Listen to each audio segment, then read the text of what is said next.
Well, it's October, which must be vintage toy month here, and it's also spooky season, no doubt, here this time of year.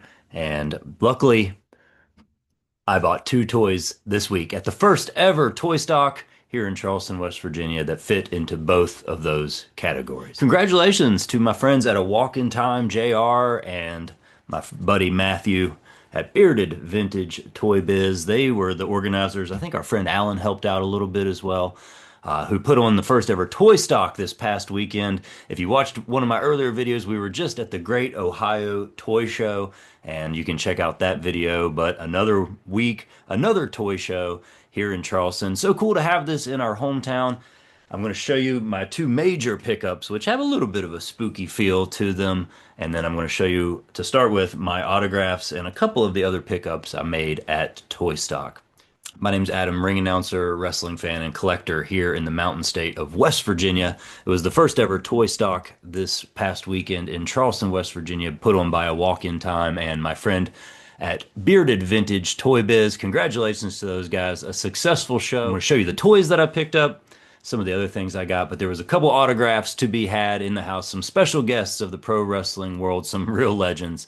The franchise, Shane Douglas was in the house. The Rocker, Marty Jannetty, and also our friend Dylan Postel, aka Hornswoggle, was there in the house, and always good to see them. I almost never get a Shane Douglas autograph, but I did this time. I got always spending time chit-chatting with the franchise because he's around these parts so much. We're lucky to have the franchise hanging around, but went ahead and picked up the autograph this time around.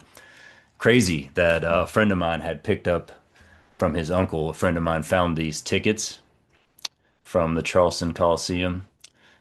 In 1988, you go, you look, who would be on the card? Wrestling Stan Lane to a draw, none other than Shane Douglas in 1988. What a career.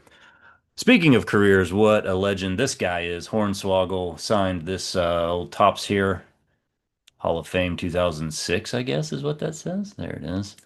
And then I just brought this other card too. I was like, well, this is when you were hanging out with our friend Heath, and he took it, put the green Sharpie on this one.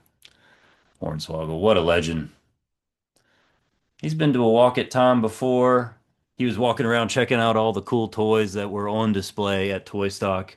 Tons of great stuff, especially some wrestling, of course, but something for everybody at Toy Stock. There was one other special guest there. As I mentioned, Marty Jannetty was in the house. I couldn't find a card. I had an art piece by Kevin Bulk that I found after. I wish I'd have put more thought into it, but I decided to grab an 8 by 10 of Marty Jannetty to have him sign.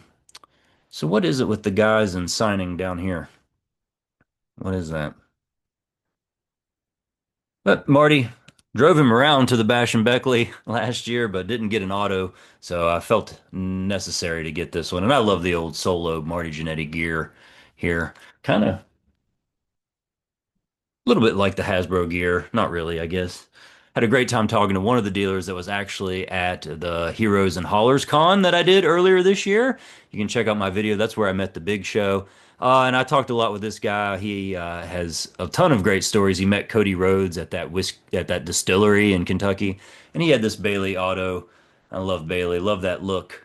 And this is going to go nice next to that Ultimate Edition figure when I eventually pick that up. And he had a couple magazines as well that I wanted to get just in a Jake the Snake mood and a 1988 kind of mood as well. This is Macho Man. This takes it all.